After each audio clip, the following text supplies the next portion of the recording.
Vi er led af en globalisering. Vi er led i en udvikling, som vi ikke kan slippe udenom, og de fleste af os ønsker heller ikke at slippe udenom den. Hvor vi skal lære at forstå verden omkring os, og vi skal lære at forstå hinanden, når vi har forskellige holdninger, og derfor skal vi lære at udveksle meninger, uden at blive sure. Det er vores store anstødsten i det her land. Den her guddommelige evne til at blive fornærmet. Ikke sandt? Så man ikke kan komme nogen vegne. Vi skal lære at kunne udtrykke forskellige meninger om vigtige ting, uden at opfatte det som personlige angreb. Altså det ligger i vores kultur, at vi passer meget på med ikke at ville genere hinanden. Og det er et meget fint og smukt karaktertræk, og det er hensigtsmæssigt, og det er godt, at vi har det sådan. Hvis ikke vi havde det sådan, så ville livet være et helvede mange steder over ned langs kysten. Vi passer meget på ikke at træde hinanden over tæerne. Når det er sagt, så er det samtidig sådan, at vi lever i en kompliceret verden, hvor ingen kan have nøjagtigt de samme meninger om alting. Og vi er nødt til at få tingene til at fungere ved at lægge tingene på bordet. Og når man så lægger noget på bordet, som den anden mener noget andet om, så er det en god ting, hvis modparten kan sige, ved du hvad, jeg er fuldstændig uenig med dig med det der. Vi er lige gode venner for det, men altså, jeg tror, du tager fejl, og jeg vil gerne pege på sådan og sådan og sådan, og hvad siger du så til det? Så må man håbe, at den anden siger, ved du hvad, det der har jeg egentlig aldrig rigtig tænkt over, og det kan der være noget om. Lad os se nærmere på det. Eller også kan det være, at han rejser sig og går, fordi han bliver fornærmet. Ikke? Det behøver ikke forklares nærmere det her. Vi kender det alle sammen, men vi ved også alle sammen, hvad det er den vej. Hvad det er for en vej, vi skal gå som samfund.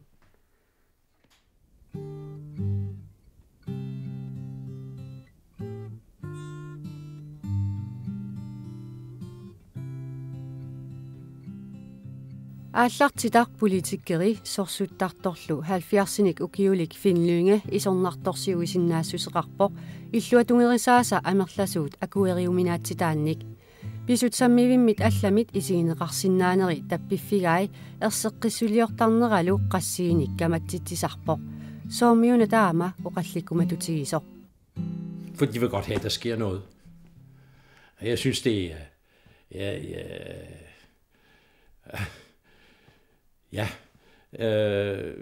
Vi er et samfund, hvor der sker mange ting, og der skal ske mange ting.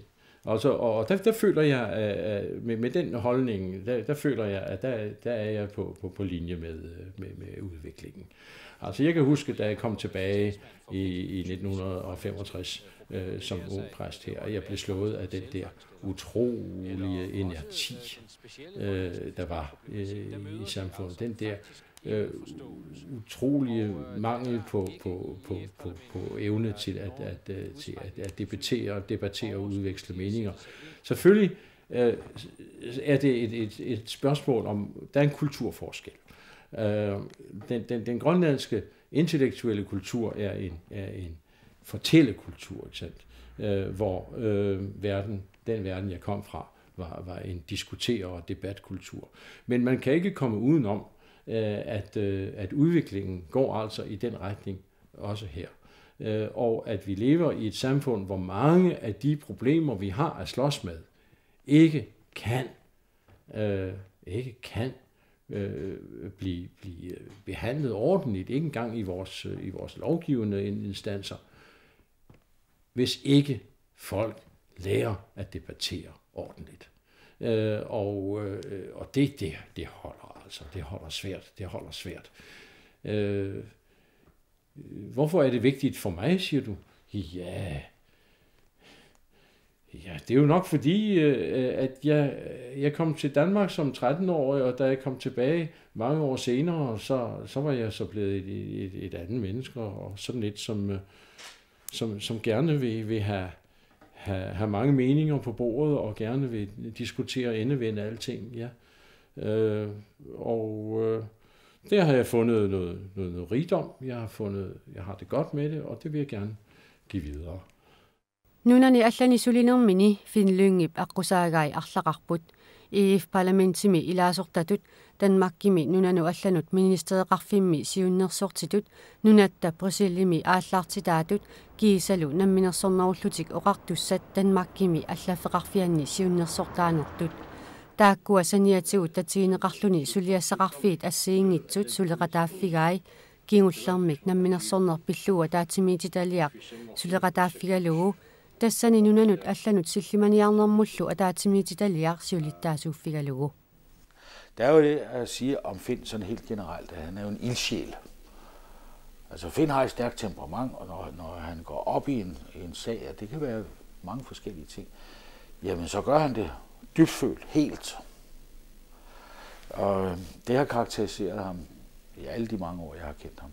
Det her stærke engagement. Og også hans samfundssindelag, som mange jo har taget som kritik. Altså den evige kritiker, hvad jeg egentlig aldrig har syntes, at var nogen rigtig karakteristik, fordi han var jo ikke bare negativ kritisk. Altså det er jo positivt. Han ville gerne have dialog. Han ville gerne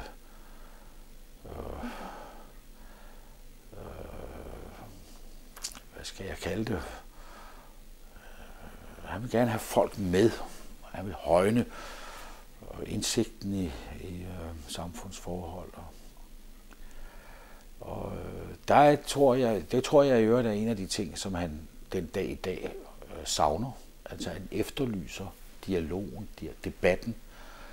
Det skal jeg huske, noget han tit kommer ind på, at det er da også pokker. Jeg skriver man en bog, eller 2, eller hvor mange bøger han nu har skrevet. Og der er jo aldrig nogen, der kommenterer det. Det skaber aldrig den debat, som han egentlig jo altid har ønsket, det skulle føre med sig. Din sidste bog, Den vanskelige tanke, er ikke blevet anmeldt nogen steder. Hvorfor tror du?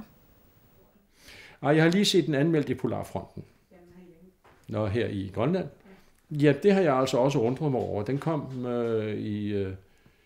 Den kom i begyndelsen af december. Så der har været god tid. Jeg ved det ikke. Altså, men jeg ved da, at den forrige lille bog, jeg skrev, som hed Selvstændighed for Grønlands spørgsmålstegn, den er jo heller ikke blevet. Den blev nævnt i Sammitjar ved en lille opsats, men den er aldrig blevet diskuteret eller debatteret. Det kan man så undre sig over. Men jeg har været ude for nogle gange at blive spurgt om nogle af disse ting, og når jeg giver dem til at forklare nogle af mine holdninger, så ser jeg med mellemrum, at der sker det. Jeg kan se på folks ansigter, at de bliver sure. De føler sig fornærmet, de føler sig trådt for nær, fordi man siger noget, som de ikke forventede, eller man siger det modsatte af, hvad de selv mener. Og så i stedet for at tage spørgsmålet op og sige, jamen her er vi uenige, og det kan ses på flere forskellige måder, og hvordan skal vi vurdere det? Fordi det er jo kun et spørgsmålstegn, manden har sat, ikke? Ikke et udråbstegn. Så er det jo, så lad os snakke om det, men nej.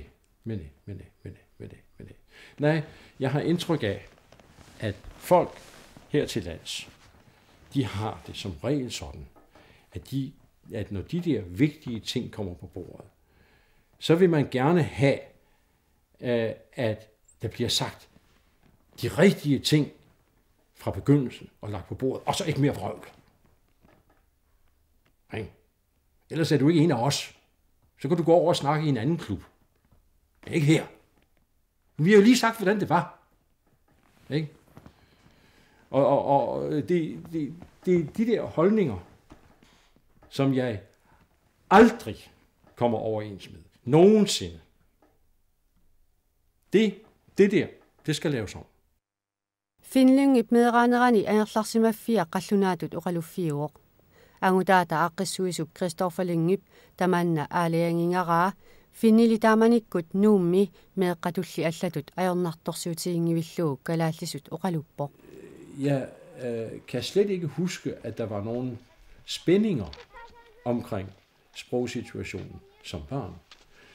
Hvis man spørger børn i Nuuk nu, så vil man kunne få 100 forskellige svar, tror jeg, på spørgsmål om spændinger omkring sprog. Det tror jeg nok. Jeg hører historier på børneniveau om konflikter og spændinger, der er mellem børnene på grund af sprog. Det var der ikke dengang. Men det skyldes selvfølgelig også, at de dansksprogede børn alle sammen talte grønlandsk dengang. 1965-imi 29-nik ukiorarluni Finlynge angerlamut uterami isumaqarsimagaluarpoq kalaallisut oqaatsit meeraangallarami atukkani ingerlaannaq atoqqilissallugit taamaangilarli kalaallisut oqaatsit finnip ajornartorsiutigiuarsinnarpai. Så ima oqarlanga.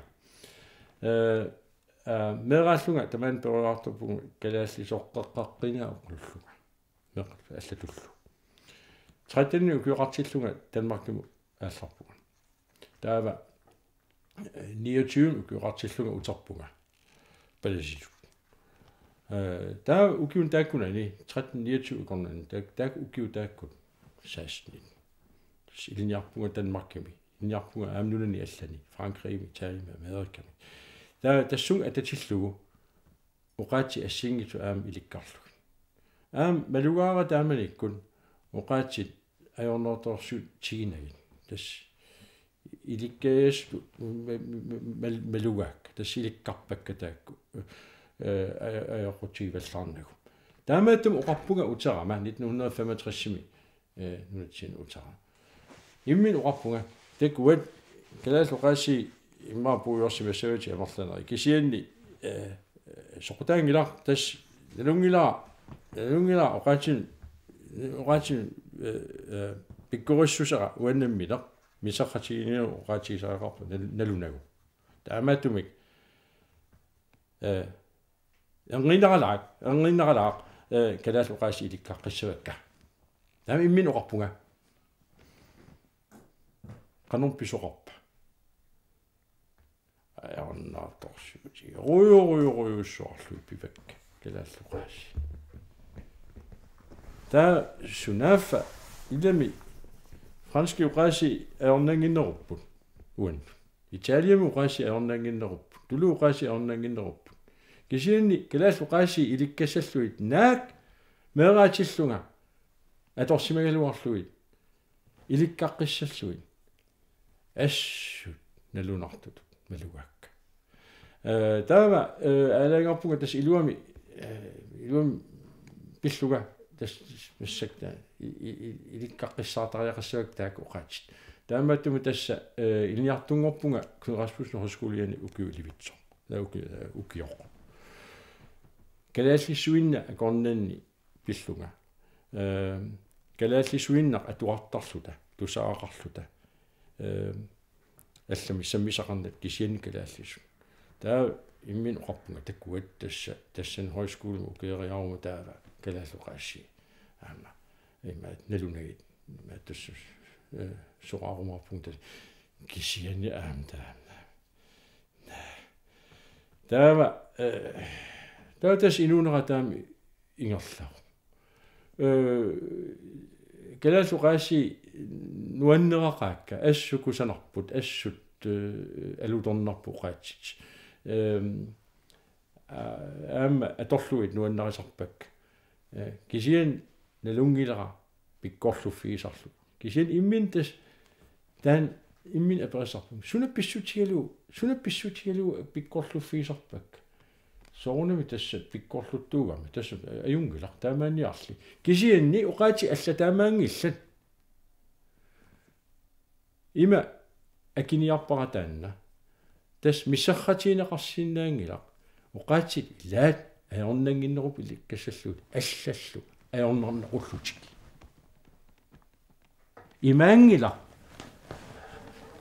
аппа аорнерусоқ аппалу питсаанерусоқ имаангила аппа аппасиннерусу аппаақутсиннерусу наами кисиан аппа аорнернеқуллу аппа аорнангиннеруллу тастаанна акуарисариақарпарпу Finlynge nuliaminik siullermik pingasunik ritorneqarpoq nukappiaartaallik Christopher sisamanik ukioqarluni toquvo. Fin oqartarpoq pingasunik paneqarluni Karina, Christina, nuliaqqiummilu Pania, Astrid. Panisa taatartik nuannaareqaat Karinallu angunni ima oqaluttuaraa. Han har betydet mange ting. Han er meget klog, og han er god til at fortælle historier og sjove historier. Og han er meget kærlig og meget sød og meget bestemt på en god måde. Og så er han sjov at være i selskab med. Ja. Men han har travlt, den mand. Ja, det har han. Det har han i hvert fald haft nu, ser det ud til det. At det bliver lidt mere stille og roligt, men ja, men det har jo både sine gode og dårlige sider at have sådan en travl far. Han har rejst meget, ikke? Men så har han også været mange steder i verden og ved mange ting og kunne fortælle en masse ting og vise os mange steder. 1974 imikkalaallit nuata radioani Finlynge pisortatut adorfinitsitaavoq ukiuni tallimani adorfiisaminik. Fjernsyni eqqunneqarnialermat assut akerliusimaroq aperaarpullu soortaamarsuaq akerliusimanersoq. Det kan jeg godt huske, de der fantastiske diskussioner.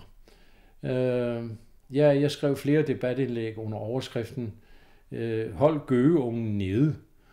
Ja, gøgeungen i reden, det er de der utrolige idéer om grønlandsk fjernsyn. Hvad er det for noget? Ja, men hvad var det for en tid? Altså, når man ser tilbage på den tid, så er det jo altså helt ubegribeligt, at noget som helst fornuftigt tænkende menneske kunne have den idé, at tv var noget, man overhovedet kunne holde væk, holde ude. At man kunne have et samfund uden tv. Der er jo ingen, der tænker den tanke mere. Jeg har også, når jeg roder mine gamle papirer og ser de der skriverier, så har jeg undret mig over mig selv. Men det er hurtigt blevet til, at jeg har undret mig over, så hurtigt samfundsudviklingen går. Finlynge radio pisortaatut sulinera suliqatiisimasaata Peter Frederik Russingip ilaatigut ima eqqaamasaqarfigaa. Ilungersuutiginerusataan maluisorpaa imma. Koinnier taamanikkullunim koinniam taaneqarnajortas kalaalnaata raatiguata. Naalakkersuunikkut uqartussaasuunit qulangersimaneqanginnissaa taakkunang avissaanganissaa pingaartillugu noqqaasutiga aamma koinnier nalluutorsornera tasuma tuakkiami allaatigisamin namminertaanneqqaavaa una sol Danmark raatiguata inissisimanerattukanneq naalakkersuunikku qartusaas avataanni aammalu taakkunanga toqqaannartuma ningaasilersugaanani inissisimanissaa taamanik noqqaasutigaa aammali takusinnaavara atuakkami allagaa miissorlu takuneqarsinnaavo pakattisarsumas finni tassoorlu naalakkersuunik taanna soqutigineqarpallaangit isigisimavaa maluginiarsimavaa aammalu allaat kooniam namin sulisut soortoqutigivallaangkaat immaali ukkannerullu naminersornerullernissamik piaraarsaalluni uqallinneq akuuffigissallu Sulifimmi imiasartorpallaarneq Finlynge pisortatut sulinermini akueriuminaatsippaa. Inui nalungikkaluarpaat imigassaq sulifim naleqqutinnit. Kisenili aam atorunnaarumannagusorlu.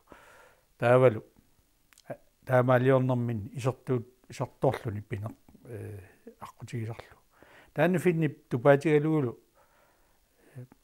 аллангортиккусуккаамалуннарту оқалуусерисақарпут акуннитсинни аамалу соонами шапингисатсин таперсерлорсорлутигу кисианни амма оқалуусеринеқарсина периат атугай таматсигут налеққуттут сигинайорпуут исумақаатта ернарторсиут таанна имма аллатут ааққиниарнеқарсинаа Inuiaqatiit akornanni pissusiviusut pillugit tungavilersorluakkamik soqutiginartumillu oqallittarnissar Finlyngi pingaartitaasa ilagaat таамааттумиллу уқаллисигисассаагалугит қарсупииннарнеқараангата мамиасуттарпоқ. I går havde vi den der store debat i Gadoua om missilerne. Og der, fordi der kommer sådan en hel masse mennesker til byen, og Gadoua bliver fyldt op, og der er mange kendte ansigter og kendte navne, og de 2 folketingsmedlemmer er der. Jamen, så laver man så et stort nummer ud af det. Det er også fint, det skal man. Men en stor del af den der diskussion kunne være blevet både taget og forberedt og gennemgået på kryds og tværs grundigt i 1,5 år, inden det her kom frem. Jeg ved ikke, hvor det havner hen. Jeg ved ikke, hvem der får det i hånden. Jeg ved bare, at alle siger, jamen vi skal have mere debat i Grønland, vi skal have mere oplysningsmateriale, vi skal have sådan og sådan og sådan, så får I det. Og så sker der 0. Ingenting. Bagatsinoppu assut. Qallunaat kalaallilu akunnerminni pissusilersuutigisartangaat Finlyngip isumnersorfigisartangaasa ilagaat oqarpoq paaseqatigiinniartarneq ajornaatsuinnaaneq ajortoq. Jeg synes, at det klareste eksempel på det her, som utrolig mange mennesker straks vil genkende, det er brugen af ironi og brugen af sarkasme.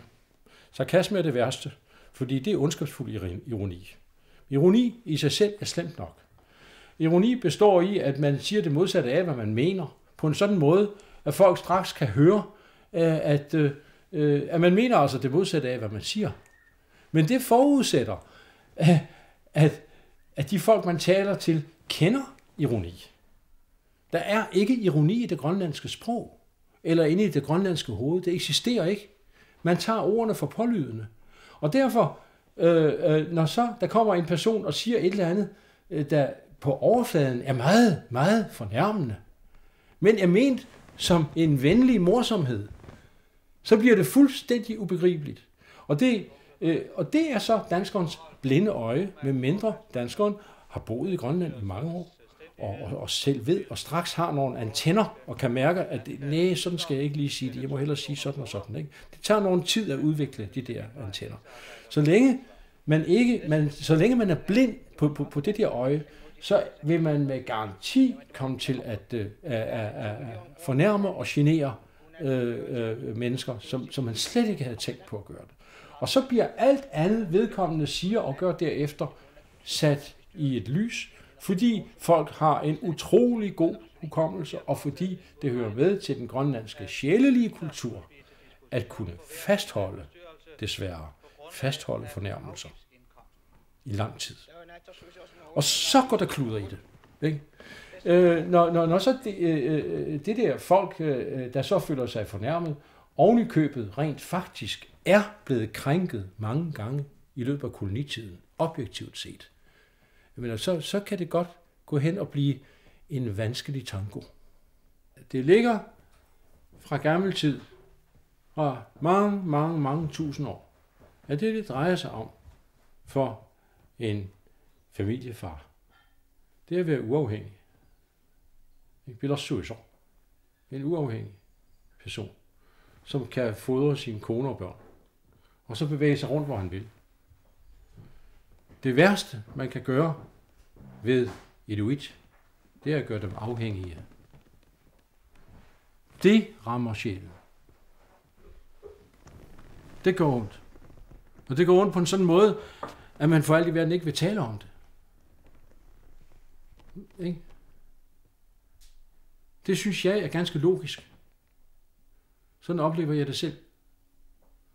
Og det jeg siger, det er, at Hans Egede, ja, han var jo altså den første, der kom og slog sig ned her. Der havde været mange andre, der kom og gik om sommeren.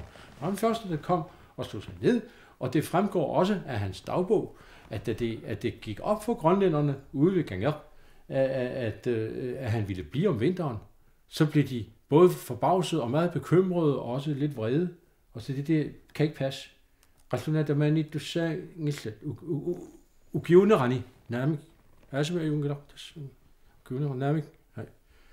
Men Han havde besluttet sig til at blive. Det var den første.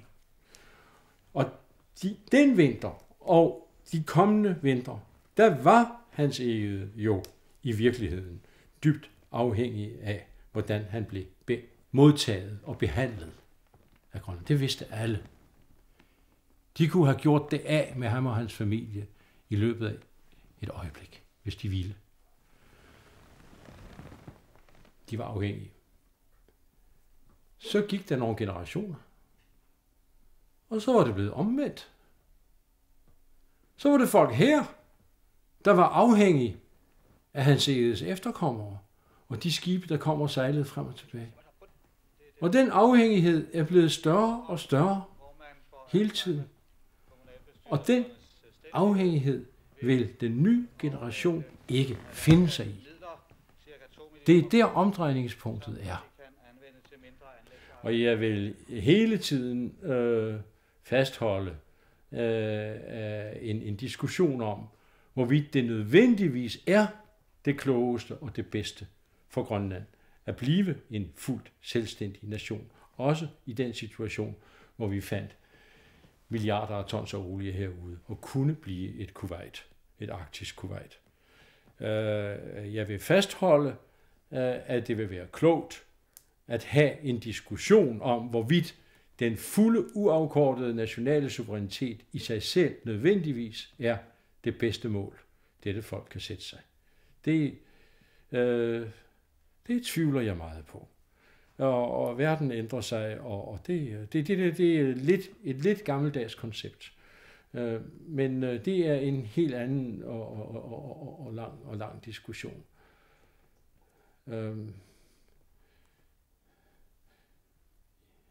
Ja, vi er